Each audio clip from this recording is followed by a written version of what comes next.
Bismillahirrahmanirrahim. Assalamu alaikum wa rahmatullahi wa barakatuh. My name's Simon Marciniak. I work as a lawyer in a central London law firm. I live in northeast London, and I've been a Muslim for approximately just over 5 years now. I first heard about Ashura through, the friend who introduced me to Islam in the first place. It's somebody I used to work with, and when he was introducing me to the principles of Islam, he also mentioned as a separate subject the story of Imam Hussein, the story of Ashura. It wasn't really the reason. It wasn't really. I would say it wasn't really a factor behind my conversion. It wasn't at the forefront of my thinking, but it's a sort of a feeling I think that developed over time. I suppose my first real contact with the story was when I went to Lebanon in 2010, which was shortly before I converted. I went with my friend to the Bekaa Valley to Baalbek. It was actually to see the Roman ruins there, but we stumbled upon the shrine of the daughter of Imam Hussein, who Khawla alayhi salam. Obviously, it's quite an unreal event in many ways, because it's hard to understand how so soon after the Prophet came with the message of Islam, how there could have been this huge split between, on the one hand, this group who claimed to be Muslims, who claimed to be upholding the Islamic faith, and on the other hand, the family of the Prophet, who are proclaiming something completely different. And to have this confrontation in the way seemed a bit unreal to me, and it's something you can't really quite grasp when you hear it for the first time. I went to Karbala at the end of 2012 with a group. I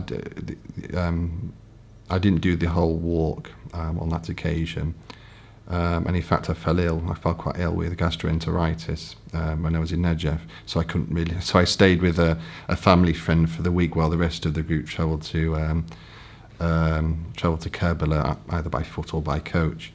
And I thought I was never going to make it because I was stuck in Najaf. The roads were closed off, and there was no obvious way of me getting there. Because I was still recovering from illness at that time. I still really wanted to go and complete the journey. But through a friend of a friend of a friend, we managed to find this person who was travelling, who worked for the government, who could take me in a car through the various checkpoints.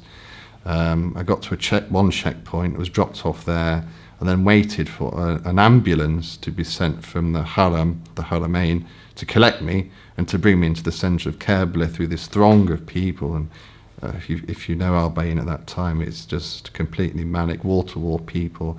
So there's no normal transport into the centre of Karbala, and it had to be an ambulance from the Haramain that took me in. So it was, and then when we were approaching the Haramain, we had to take a detour because there was a pickpocket who'd stolen a wallet. So there was a big clamour, and the ambulance shot off after this pickpocket and eventually caught up with him in the middle of his field and surrounded him. And I was there in the back of this ambulance in the middle of this commotion. Eventually I made it to the hotel and into Karbala, but it was quite an amazing experience. I never thought it would have unfolded in that way.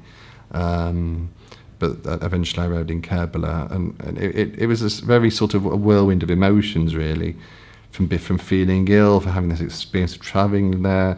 It was quite unsettling in many ways. And Al Bayn itself was a very intense experience. It is a bit like Hajj in terms of the numbers of people. There's even more so there. It's sort of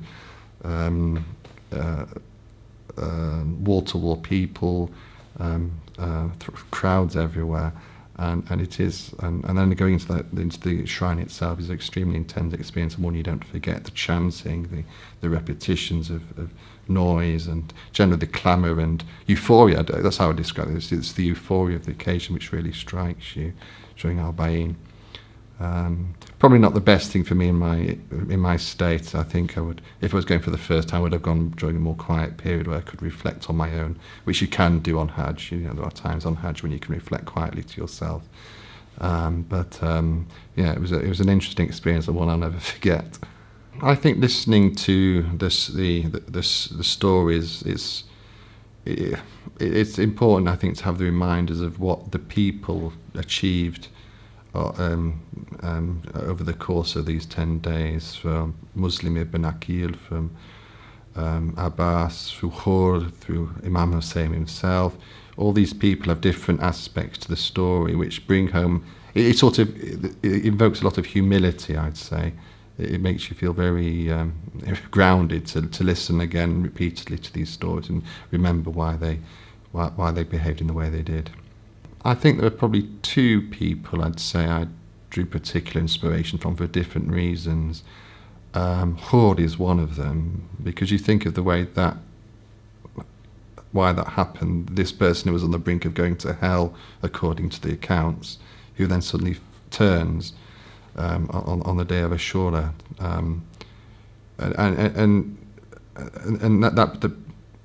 that's a particular striking personality for me, because it shows that, particularly coming from a non-Muslim background, you look at the people around you, and you know that it just reminds you to give the benefit of the doubt all the time, to the nth degree, not to be judgmental about people, not to condemn people, even people who are against you, who are attacking your faith.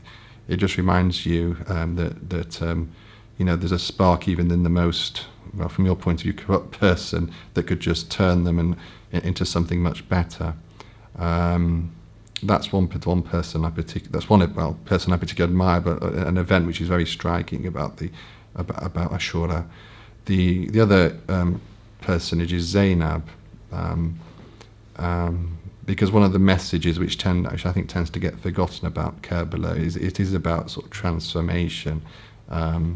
So the fact that she was brought to the event, and that she developed into this person that could then address Yazid in his palace, shows to me that in a very extreme way, she was brought out of her comfort zone, if I can say that, and she developed into this very strong, very powerful personality in her own right, who then on her own took the religion with her. What's particularly been interesting about my own relationship with Ashura since I've converted is that you know, since then we've had the Arab Spring, we've had the revolutions, and we've had the deadly mutation into Daesh and what they're doing in Iraq. And what you hear all the time from that is people saying, well, for example, you have these girls from Bethnal Green who have gone, journeyed through Turkey through to Syria, and you hear non-Muslims saying, well, you know, these are normal people from normal Muslim backgrounds. There must be something in Islam which makes them behave like this. So there must be something particularly violent, inherently violent about the Islamic faith which turns people this way. And that's where I think the Karbala message is particularly important, because it shows that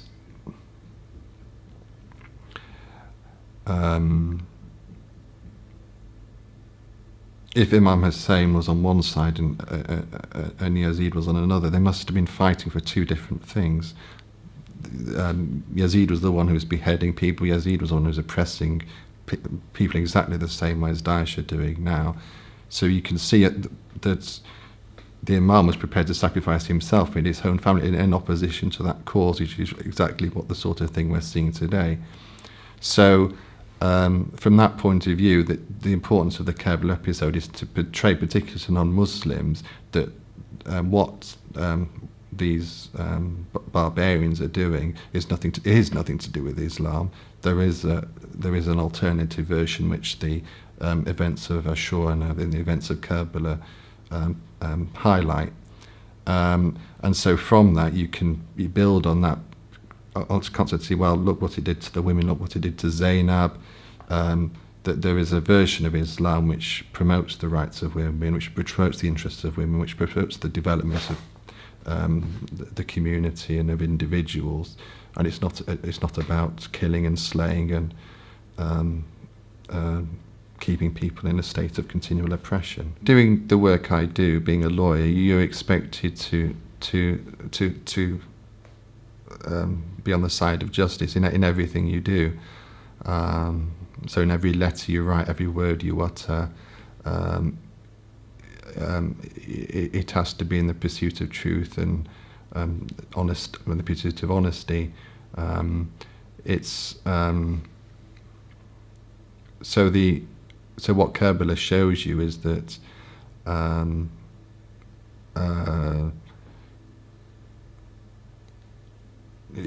the pursuit of truth is something to die for. It's something you have to live. Every breath has to be in the pursuit of justice and the pursuit of fairness.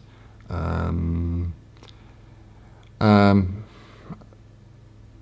of course, there's a common humanity, of course, to Karbala as well. It's as Imam said at the end, towards the end of his life, he said, "Well, if you don't accept what I'm saying, if you hate me, at least behave like human beings." So there is a basic humanity to what Imam Hussein was projecting, which applies to everybody, not just Muslims, not just believers. And I think that is the fundamentals of Karbala, which we need to promote in our own lives. And it's something that struck me when I was in Karbala during Arba'in. You have an awful lot of mawaqib, a lot of groups doing this and that, but they're all sort of doing the same thing. It's the same sort of procession, the same matam, and there's not a great deal of diversity, or dare I say imagination there, which is not a criticism of them necessarily, because I understand that this is such a revolutionary thing following the fall of Saddam to have this happening again. So you can see it's in its sort of infancy, if you like. But I was thinking when I was there, well, at some point you'd like to see some more imagination. So, for example, I was thinking it'd be nice to have a sort of a sound and light show, or a street artist recreations of the battle in the street, face painting, these sorts of things that are more common to Western culture, which you can see as something that would be a good thing to have in the commemorations there. As far as stuff here is concerned, yes, I think there is scope for being more diversified, by people using people's artistic skills more in the same way. Maybe creating a film and doing a film of aspects of the story would be a good idea. Plays, that sort of thing, would be good.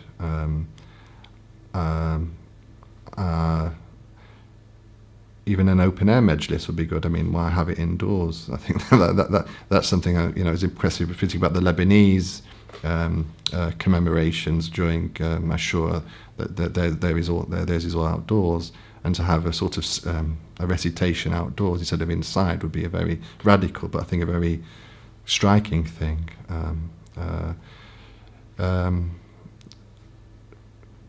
Books about the historical research is also an important thing. So if from the point of view academic study, I think the more should be done into who the personalities were, where they came from, what the reasons for the battle, what happened afterwards. For example, it's often said that without Imam Hussein, Islam would have died, but I think more needs to be done to explain, well, how did it sort of go from there? What was,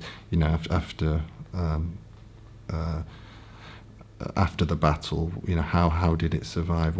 How was the memories? How was the practices revived in the community after that? I mean, to be honest, I'm not sure I do much preparation, but once I'm in it, I try and participate as much as I can. Even if I can't attend a lecture, I at least try and watch what I can online. And as I said earlier, just to reflect on the personalities there, and to get this sense of humility, at least through these 10 days. Even if I can't get out very much or do very much, I at least try and do that to ground myself and to reflect on what the stories mean.